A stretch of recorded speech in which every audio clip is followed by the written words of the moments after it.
మంది వర్గ మహాశైలకు పాండవులు అజ్ఞాతవాసం, అరణ్యవాసం అనేటువంటి రెండు భాగాలు చేయడం జరిగింది. ఈ యొక్క అరణ్యవాసంలో అరణ్యంగా మాత్రమే తిరిగేవారు. ఈ అజ్ఞాతవాసం అనేసరికల్లా వాళ్ళు రూపాలు మార్చుకుని వాళ్ళు అజ్ఞాతవాసంలో తిరుగుతున్న సమయంలో మన ప్రదేశానికి కూడా రావడం జరిగింది. ఈ చుట్టుపక్కల ప్రదేశానికి వచ్చిన తదుపరి వాళ్ళు అన్నహారాలు తీసుకున్న సమయంలో వాళ్ళు దేవాలయంకి వెళ్ళి నమస్కరించుకుందామని చెప్పి దేవాలయం ఎక్కడుందా అని చెప్పి వెతుకుతున్న సమయంలో ఎక్కడా కూడా కనిపించిన కారణంగా వాళ్ళు దేవాలయాలు లేని చోట అన్నహారాలు కూడా పుచ్చుకోలేదు. ఆ దేవాలయం లేని చోట తీసుకున్నట్టు రుద్రభూములు తీసుకున్న సమానంగా వాళ్ళు తీసుకోరు.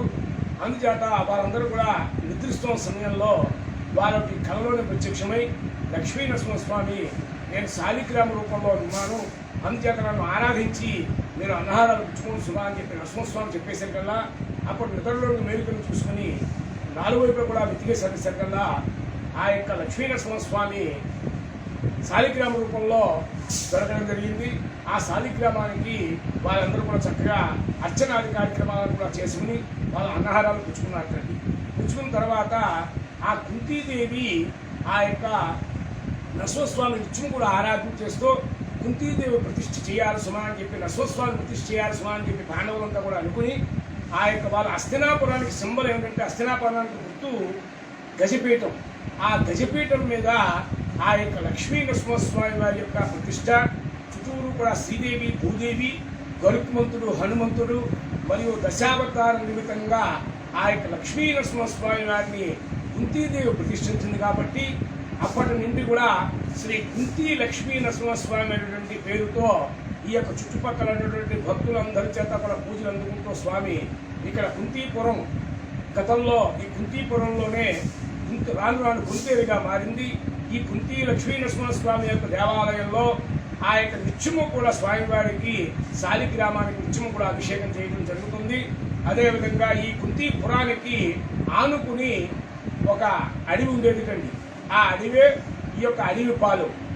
ఆ యొక్క ఉత్తరాన ఉన్నటువంటి ఆ నగరం, ఆ నగరానికి నరేంద్రుడిగా ఆ యొక్క పూజింపబడుతోంది. ఈ యొక్క కుంతీపురానికి తానా యలమంచిదండి. యలమంచిది ఈ యొక్క చెంచులగూడెం కూడా పరిసర ప్రాంతాల్లోనూ చెంచులు ఉండేవారు.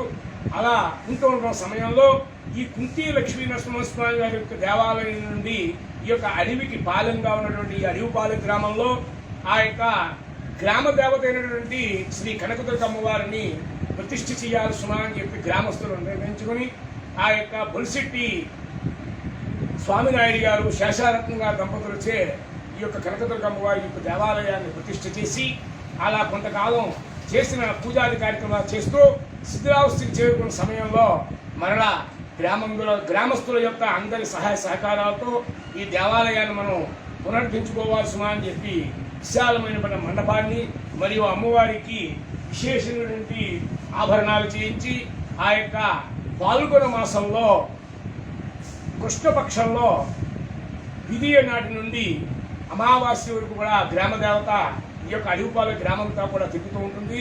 అదేవిధంగా ఆ యొక్క అమావాస్య రోజు ఆ యొక్క పొలిమేరలన్నీ కూడా కట్టి తదుపరి ఉగాది రోజు అమ్మవారిని విశేషమైనటువంటి ఉత్సవంగా అమ్మవారిని ఆ యొక్క గ్రామంలో ఉన్న ప్రతి వీధికి కూడా అమ్మవారిని విశేషంగా తీసుకెళ్లి అమ్మవారిని ఆరాధిస్తూ చనివిడి పానకాలు మరియు ఆ యొక్క ఘటాలు ఇవ్వడం మరియు భక్తుల యొక్క అందరి యొక్క సహాయ సహకారంతో ఈ యొక్క అమ్మవారి ఉత్సవం వైభవభేతంగా జరుగుతూ ఉంటుంది.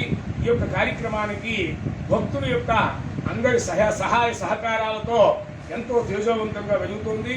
అప్పటి నుండి కూడా ప్రతి శుక్రవారం కూడా అమ్మవారికి ఇక్కడ విశేషమైనటువంటి కుంకుమ పూజ జరపబడుతుంది.